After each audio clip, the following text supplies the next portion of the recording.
Step into the cold, clinical silence of the predator's endgame, where the bright lights of the hunt have finally flickered out and the shadows are closing in. We are moving beyond the surface-level descriptions of toxic behavior and entering the visceral reality of the sexual debt. This isn't just a metaphor, it is a spiritual and biological invoice that every narcissist is forced to pay when their youth fades.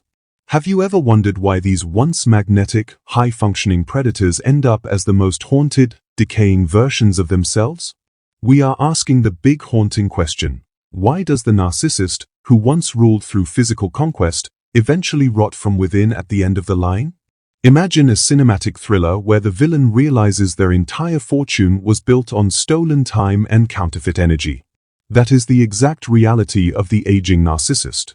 For decades, they moved through the world treating human bodies like disposable batteries, siphoning off vitality to power their own hollow chest. They used lust as a remote control, a way to bypass your logic and install their toxic programming through the intensity of the physical act. But there is a law of the universe they cannot gaslight, the law of conservation of energy. What they stole was never theirs to keep, and now the universe is coming to reclaim the principle and the interest with a brutal, clinical precision. You've likely spent years feeling like you were the one losing, trapped in the suffocating fog of their manipulative power. You saw them move from one supply to another with the cold efficiency of a machine, leaving a trail of broken spirits and shattered identities in their wake. But tonight, we are exposing the secret knowledge that the predator hides behind the thinning mask of their vanity. Every free conquest they enjoyed was actually a high-interest loan taken out against their future sanity and physical health. They never learned how to connect, they only learned how to consume. Now that the physical tools of consumption are failing, they are finding themselves utterly bankrupt. The internal rot we are analyzing today is an inescapable psychological and biological decay that begins the moment they can no longer reset the abuse cycle through physical dominance. In their prime, the narcissist used their physicality to sedate your brain and make you forget the monster standing in front of you. It was a chemical hijacking designed to keep you addicted to their cycle of highs and lows. But as they age, that drug loses its potency, and the dealer is left with a product that no longer sells. The pathological end is the narcissist's discovery that they have alienated everyone who could have truly loved them, leaving them alone in a decaying vessel. Think about the contrast that defines their current suffering. Moments ago, in the timeline of their grandiosity, they were the great seducer, the magnetic force that everyone wanted to orbit.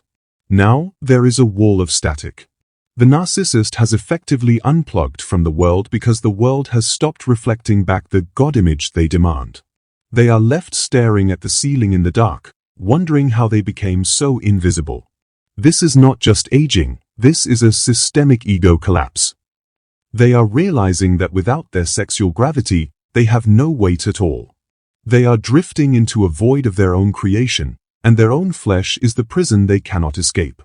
The haunting question lingers because the disconnect is so brutal. How can someone who once had so many options end up with absolutely nothing but a list of medical complications and regrets? This is the core of the addiction to sexual greed. The narcissist used sex to avoid the difficult work of building a character, a legacy, or a soul. They mistook conquest for competence and passion for partnership. Now, they are a pathological scavenger, looking for scraps of validation in a world that has moved on. The cruelty they once inflicted on you has returned as a cold silence that haunts their every waking hour. The biological debt is being collected from the inside out. You are here because you are starting to see the predatory fatigue in their eyes, that desperate, hollow look of a hunter who has run out of ammunition. You are realizing that your no was not just a boundary, it was the first nail in the coffin of their perceived divinity. The narcissist is a pharmacological predator who has run out of toxins to inject into new victims.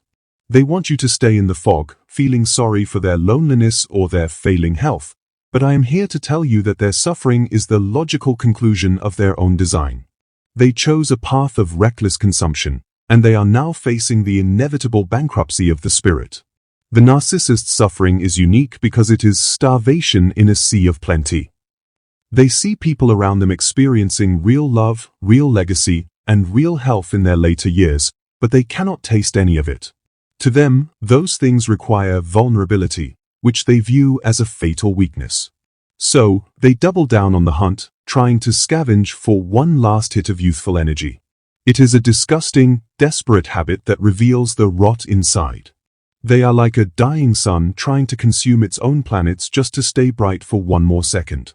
But the light is gone, and the cold reality of their physical betrayal is settling into their very marrow. Stay with me, because we are moving past the feel-good illusions and into the clinical breakdown of this collapse. You need to understand the mechanics of their biological bankruptcy if you ever hope to stay free from their pity plays. The narcissist wants you to believe their current misery is tragic, but I am here to tell you it is analytical.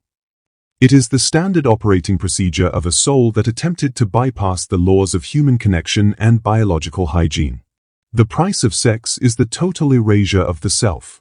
They are becoming a living ghost in a world of flesh, and the secret knowledge we reveal today is your sovereign shield. The exposure begins now. Don't look away, even if the truth feels heavy or dark. The haunting question of why their body eventually turns against them and rots from within is about to be answered with such blunt force that the chains of your remaining guilt will begin to crack. You are not unloving for witnessing their collapse, you are a witness to justice. We are going to deconstruct the psychological and biological decay, paragraph by paragraph, until you see the predator for what they really are, a hollow creature standing in a graveyard of their own choices, paying the ultimate price for a life built on the reckless theft of human souls. To understand the internal rot of the aging narcissist, we must first analyze the neurochemistry of the predator. For decades, the narcissist operated as a dopamine junkie. They used sexual greed and high-intensity conquests to spike their reward system, bypassing the need for oxytocin pathways, the chemicals responsible for long-term bonding, safety, and peace. Now, as they age, their brain is a clear-cut forest. They have literally pruned away their capacity for contentment. They are physically incapable of feeling safe because they spent 50 years training their brain to only respond to the hunt. The body responds by staying in a state of permanent stress. Imagine a house built with stolen bricks that are now starting to crumble under its own weight. The narcissist's false self was constructed entirely out of the validation they siphoned from their victims. Sexuality was the mortar that held it all together and gave them the illusion of vitality. But as their sexual gravity weakens, the mortar turns to dust. They are experiencing ego fragmentation. Without a constant flow of new energy, they literally start to feel like they are disappearing. This is why they become the most suffering person. They are undergoing a slow-motion ego death. They are forced to watch themselves become irrelevant while their body fails. The narcissist's hidden motive was always the theft of worth.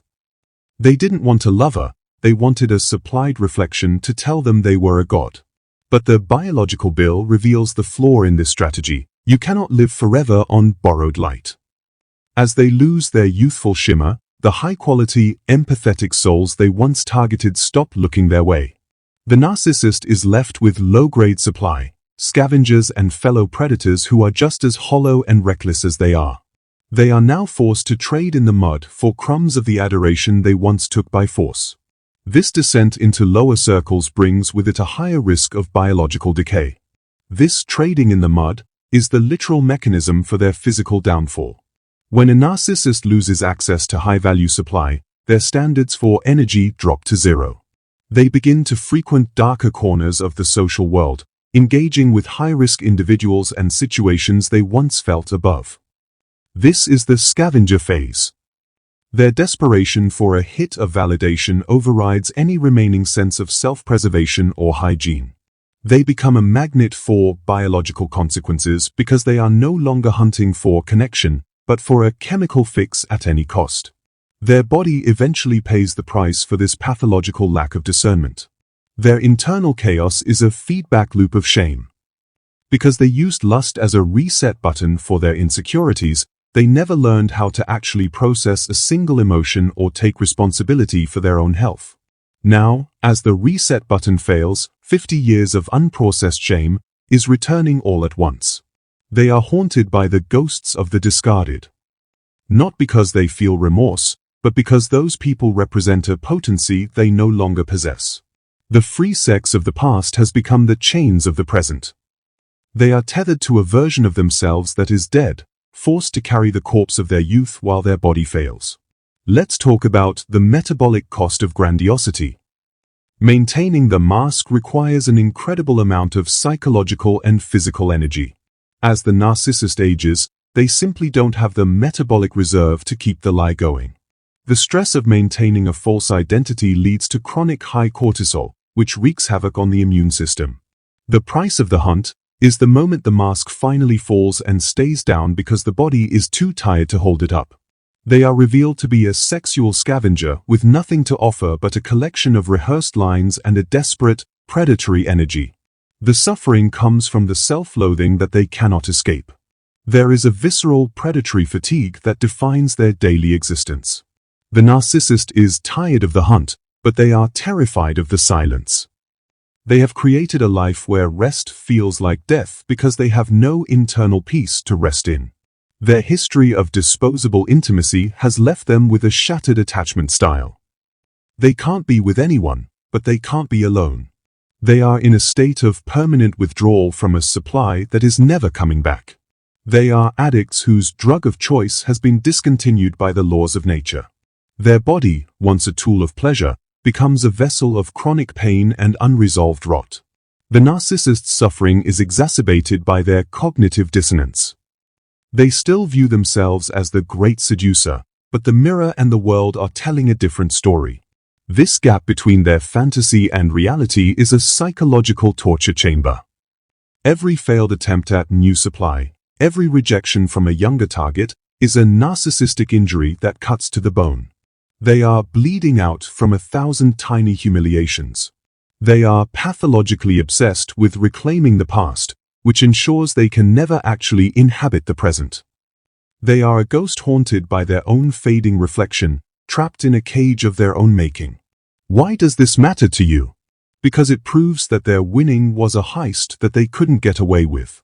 While you were doing the hard work of building a soul, they were leasing theirs for a fleeting high. The biological rot is the total system failure of a personality structure built on the objectification of others. They are now starving at a banquet they spent their whole lives poisoning. You are free to grow, they are only free to decay. You are the survivor of a predator who is now being hunted by their own reckless history. The truth is your shield, and their physical decline is the evidence of their lifelong spiritual bankruptcy. We are moving into Chapter 3, the dramatic turning point. This is where the mask doesn't just slip, it shatters in public. We will explore what happens when the aging narcissist tries to use their old tricks on a world that has already moved on. This is the moment the deadly curse becomes an active collapse. You will see the narcissist react with a rage that is as pathetic as it is terrifying. The thriller is reaching its peak, and the truth is about to become your final victory. The scavenger is about to discover that the energy they stole was never theirs to keep, and their own body is the one finally delivering the verdict of their obsolescence. The dramatic turning point in the life of the aging narcissist is a cinematic fall from grace that happens in the cold light of irrelevance. It starts with the failure of the gaze. For decades, the narcissist relied on the eyes of others to confirm their existence and power. But the biological bill ensures that those eyes eventually look away. There is a moment, sharp and visceral, when the narcissist realizes they have become background noise. They walk into a room expecting a hush of admiration, but they are met with a wall of indifference. The hunter has become invisible, and for a creature that lives only for attention, this invisibility is a death sentence. Watch how the narcissist reacts when their sexual gravity fails. They don't go quietly, they enter a state of hypercompensation. They dress younger, they talk louder, and they engage in reckless provocation. They are trying to force the mirror to show them the old image. They target someone significantly younger, a new host they hope will reset their clock. But the predatory energy they once masked as intensity now smells like despair. The shift in power is absolute.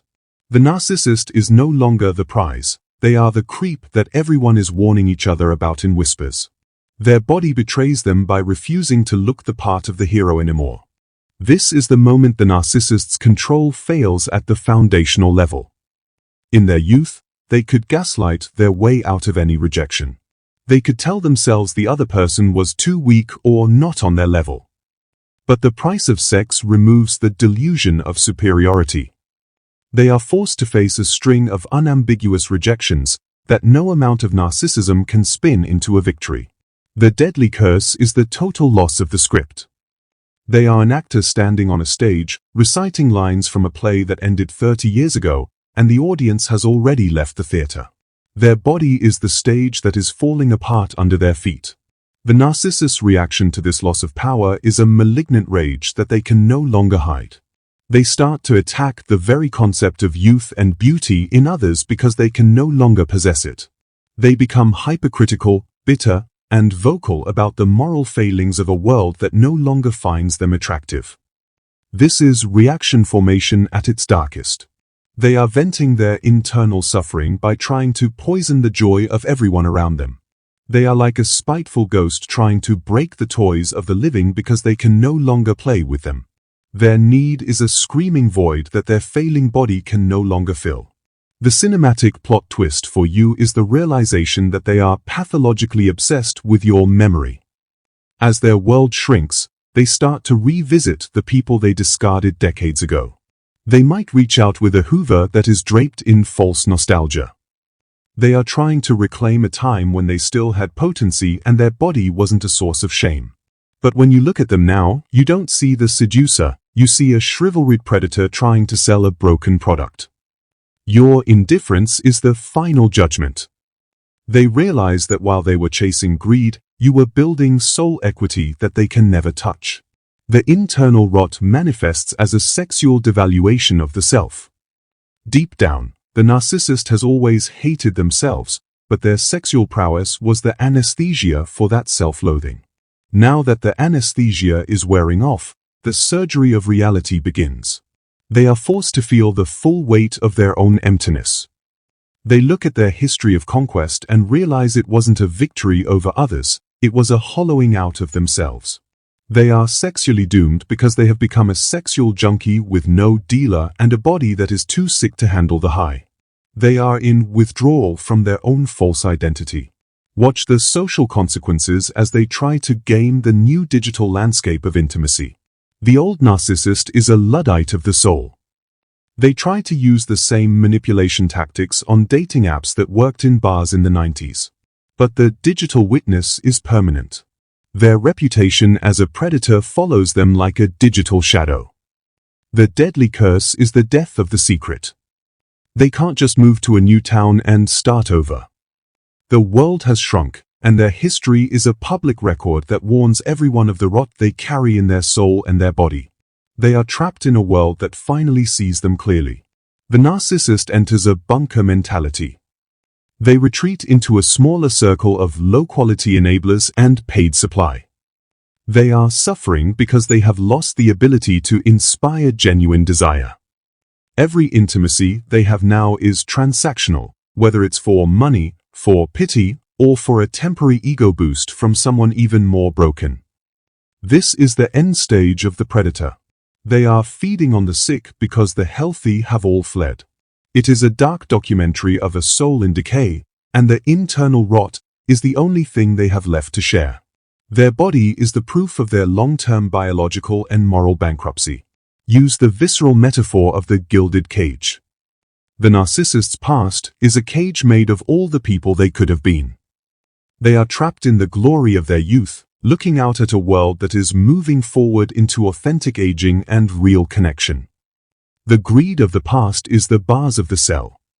They can't connect with people their own age because they view aging as a failure. They can't connect with the young because they are a threat. They are sexually doomed to a limbo of their own creation. They are living ghosts in a world of flesh that no longer recognizes their fading charm. We are moving into Chapter 4, the collapse and the silence. This is where the deadly curse takes its final toll on their internal peace. We will explore the internal panic and the social erasure that defines their final years. The tone is getting harsher, brutally truthful, and more analytical. The narcissist is about to face the ultimate consequence of a life built on disposability. They are about to discover that when you treat everyone like a prop, you eventually end up standing on an empty stage. The internal rot is the final curtain, and the applause has been replaced by the cold silence of their physical betrayal. The collapse of the aging narcissist is a slow-motion tragedy that takes place in the grey room of their own isolation. This is the internal panic phase of the biological bill. For 50 years, they used the noise of conquest to drown out the screaming silence of their own emptiness. But as the deadly curse settles in, the noise stops. They are forced to sit in a room with the one person they have been running from their entire life, their true self. And that person is a monstrous stranger. The panic is absolute because they have no internal resources to cope with being alone. Their body is a failing engine. Socially, the consequences of their predatory youth are a total social erasure. The narcissist never realized that relationships are investments in the future self. By treating people as disposable batteries, they have ensured that no one is standing by their side in the winter of their life. They are suffering through a clinical aging, a life of doctors, nurses, and paid help who see them not as a great seducer, but as a difficult patient. This is the ultimate humiliation. The person who once owned the room is now managed by people who find them pathological. Their physical greed has left them with no one to hold their hand. The tone here is dark and brutally truthful. The aging narcissist is sexually irrelevant, and that irrelevance is a death of 1,000 cuts to their ego. They still have the hunger, but they have lost the bite. They spend their time stalking the success of the survivors, scrolling through the social media of the people they tried to break, and feeling a rage that is as hot as it is helpless. The reckless greed was a high-interest loan they took out on their future health, and now the collection agency of reality is at the door. They are bankrupt in a world that demands integrity. Their own body is the one filing for bankruptcy. Watch the unraveling of their sexual identity. The narcissist often turns to degradation or bizarre behaviors to feel a flicker of the old power. Because normal intimacy is a closed door to them, they explore the darkest corners of the human experience, looking for a new shock to reset their fried dopamine receptors. This is the end stage of their internal rot. They are descending into the mud because they can no longer reach the stars. They are perverting their own memories, turning the conquests of the past into a weapon of self-destruction. Their body is a vessel of shame that they can no longer hide or fix. The internal panic manifests as a physical decay that is accelerated by their mental rot. The narcissist's stress of losing control is a cortisol poison that withers them from the inside out. They look haggard, grey, and haunted. They are suffering in a biological prison. They are trapped in a body that they hate because it no longer performs the magic they used to steal energy with. They are at war with their own flesh. They spend fortunes on anti-aging, but they are trying to put a new coat of paint on a rotted foundation. The doom is structural. They are falling apart and everyone can see the cracks. Let's talk about the social erasure of their legacy. The narcissist has no children who respect them, no partners who cherish them, and no friends who know them. They are a biological dead end. Their history of reckless greed has left them with a legacy of trash. They are a disposable human who treated the world as disposable. The deadly curse is the realization that when they leave this world, they will leave no trace in the hearts of others. They are a flicker of static about to be swallowed by the black. They are doomed to a final discard by nature itself. Their greed has eaten their own future. The narcissist enters a state of hypervigilant paranoia. They think everyone is judging them, laughing at them, or plotting against them. This is the projection of their own self-judgment. Because they judged others by their utility for decades, they assume the world is judging them by the same brutal metric. The internal rot is the mirror they cannot break. They are haunted by the image of their own obsolescence. They are like a fading actor in a dark alley, still practicing their seductive smile for a poster that has been ripped down. They are dead air, and the signal is failing for good. The consequences reach their peak in the silence of the night. The aging narcissist is a chronic insomniac. They are terrified to sleep because the silence is when the deadly curse speaks the loudest. In the dark, the grandiosity vanishes, and they are left with the cold, hard truth. They are a vessel of regret. They have traded the eternal for the fleeting, and now they have nothing. The greed was the anesthesia that is now wearing off, and the pain of reality is unbearable. They are suffering through a wakeful nightmare. They are sinking into the void of their own making. Use the cinematic metaphor of the draining battery. The narcissist's life force was always stolen. They never generated their own light. Now that they can no longer steal from you or others, they are dimming. They are flickering toward a permanent dark. The biological rot is the final low battery warning. They are scrambling to plug into anything, any drama, any conflict, any last-ditch conquest, but the outlet is dead. They are alone in a world of power with a dead soul. It is a brutal truth. The predator is starving to death in a sea of plenty because they poison their own well. We are moving into Chapter 5, the final truth and the sovereign healing. This is where we deliver the final punch and focus on you, the survivor. We will explore how their doom is your freedom. We will provide the final closure that you don't need from them. The tone is getting empowering, cinematic, and elevated. The narcissist is trapped in the gray room, but you are walking out into the sun. The deadly curse is their fate, but healing is your choice. The secret knowledge is about to become your final victory. The credits are about to roll on their horror movie. We arrive at the final truth, the punch that shatters the spell and severs the chain. The narcissist's internal rot and their biological destiny are not a tragedy you should mourn. They are the biological justice of a universal law. You were never the loser for giving too much. They were the loser for being unable to receive. Their deadly curse is the proof of your value. The fact that they collapse in the silence of their isolation proves that the energy they took from you was the only thing keeping them human. You were the source, and they were the void that could never be filled.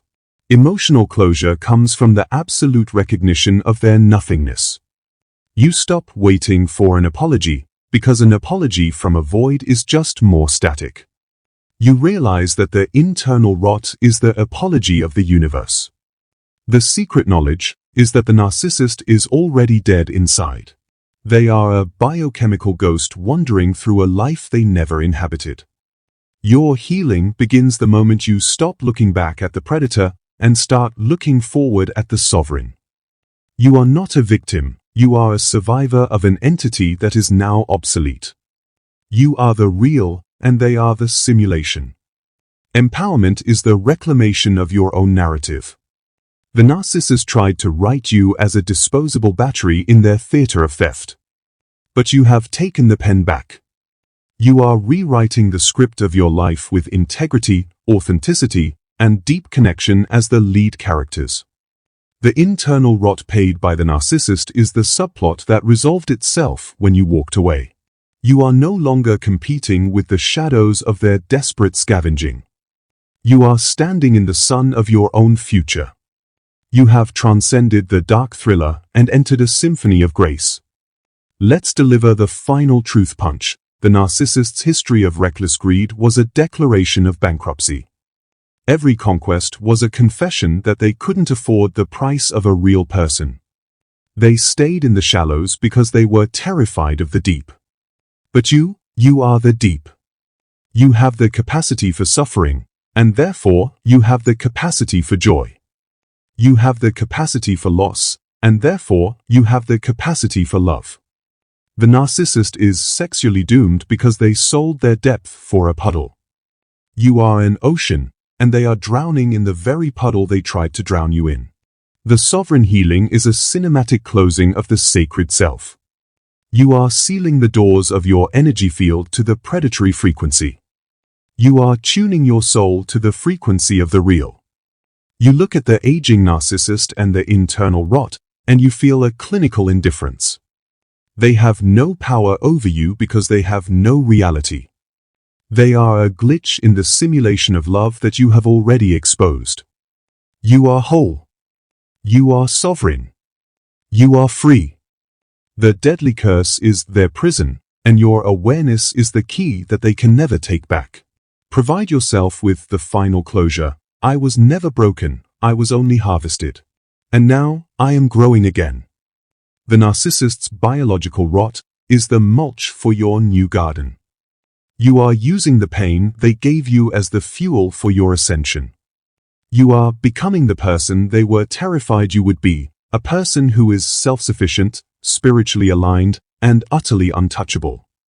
The internal rot is the final act of their hollow drama, but your healing is the first act of a new reality. You are the alchemist of your own trauma, turning the lead of their abuse into the gold of your wisdom.